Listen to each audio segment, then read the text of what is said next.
और रूस से जंग के बीच यूक्रेन के लिए आई अच्छी खबर। यूरोपीय संघ ने दिया उम्मीदवार का दर्जा। ब्रिक्स में प्रेसिडेंट पुतिन ने साधा पश्चिमी देशों पर निशाना। सहयोगियों से एकजुट होने की अपील की।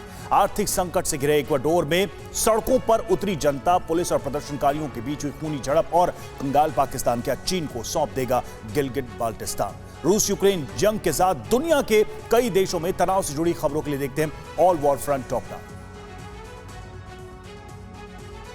रूस से जारी जंग के बीच यूरोपीय संघ ने यूक्रेन को यूरोपीय यूनियन उम्मीदवार के रूप में स्वीकार कर लिया है। ब्रसेल्स में हुई यूरोपीय यूनियन काउंसिल की बैठक में यूक्रेन के आवेदन पर मुहर लगाई गई है। यूरोपीय आयोग के अध्यक्ष उर्सुला वॉन ने इस फैसले को ऐतिहासिक बताया है। यूक्रेनी प्रेसिडेंट ज़ेलेंस्की ने भी यूरोपीय यूनियन के इस फैसले की सराहना की है। उनके मुताबिक यह एक जीत है जिसका इंतजार यूक्रेन युद्ध के करीब 4 महीनों से कर रहा था। ब्रिक्स सम्मेलन के वर्चुअली संबोधन में रूस के राष्ट्रपति व्लादिमीर पुतिन ने एक बार फिर से पश्चिमी देशों पर निशाना साधा है। पुतिन ने पश्चिमी देशों को मतलबी बताते हुए ब्रिक्स देशों को उनके खिलाफ एकजुटता से काम करने की अपील की है। पुतिन के मुताबिक पश्चिमी देशों ने वैश्विक अर्थव्यवस्था के लिए खुद संकट खड़ा किया है और इसके लिए वो दूसरों को जिम्मेदार ठहराए जा रहे हैं।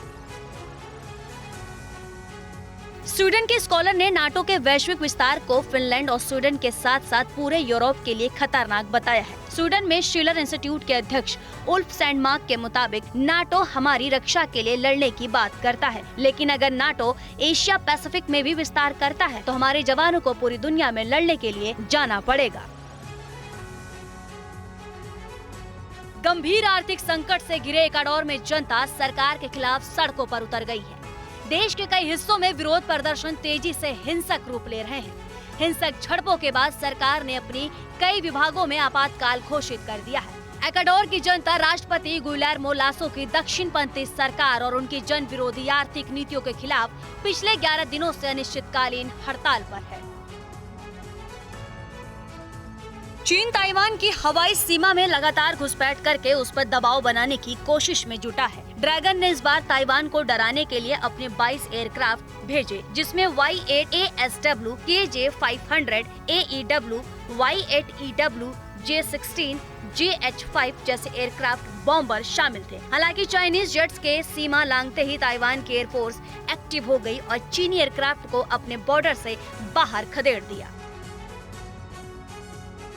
हाल ही में अपना तीसरा एयरक्राफ्ट कैरियर लॉन्च करने वाला चीन अब चौथा एयरक्राफ्ट कैरियर भी लाने की तैयारी में जुट गया है। विशेषज्ञों का मानना है कि चीन का नया एयरक्राफ्ट कैरियर विशालकाय होने के साथ साथ लेटेस्ट टेक्नोलॉजी से लैस होगा। चीन इसके डिजाइन से जुड़े काम पूरा कर चुका है। माना जा रहा है ड्रैगन का चौथा एयरक्राफ्ट कैरियर 2025 और 2027 के बीच लॉन्च किया जाएगा। चीन के रहमो करम पर पलने वाला पाकिस्तान उसके रिटायर्ड हथियारों को भी खरीदने में जुटा है। इस कड़ी में चीन ने पाकिस्तानी नेवी के लिए तैयार किए गए टाइप 054A के दूसरे एयरक्राफ्ट कैरियर की डिलीवरी कर दी है।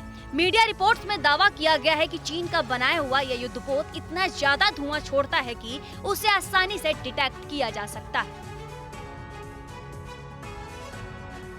सीपेक और बेल्ट एंड रोड इनिशिएटिव के नाम पर चीन पाकिस्तान के भीतर पैठ मजबूत कर रहा है। इस बीच खबर आ रही है कि पाकिस्तान कर्ज के बोझ को कम करने के लिए अवैध कब्जे वाले गिलगिट बाल्टिस्तान को लीज पर चीन को दे सकता है। इस बात को लेकर यहाँ के स्थानीय लोग डरे हुए हैं। आपको बता दें कि गिलगिट बाल्टिस्तान भारत का अभिन्न हिस्सा है जिस पर पाकिस्तान का अवैध कब्जा है। इजराइल ने ईरान पर तुर्की के इस्तांबुल शहर में मौजूद अपने डिप्लोमेट्स और पर्यटकों को अगवा करने की कोशिश का आरोप लगाया है, लेकिन किडनैपिंग के इस कोशिश को तुर्किश पुलिस ने नाकाम कर दिया। इजराइल के विदेश मंत्री यायार लापिड के मुताबिक तुर्की की खुफिया एजेंसी की रिपोर्ट में पता चला है कि इजरायली राजनयिकों के अपहरण की योजना ईरान ने बनाई थी।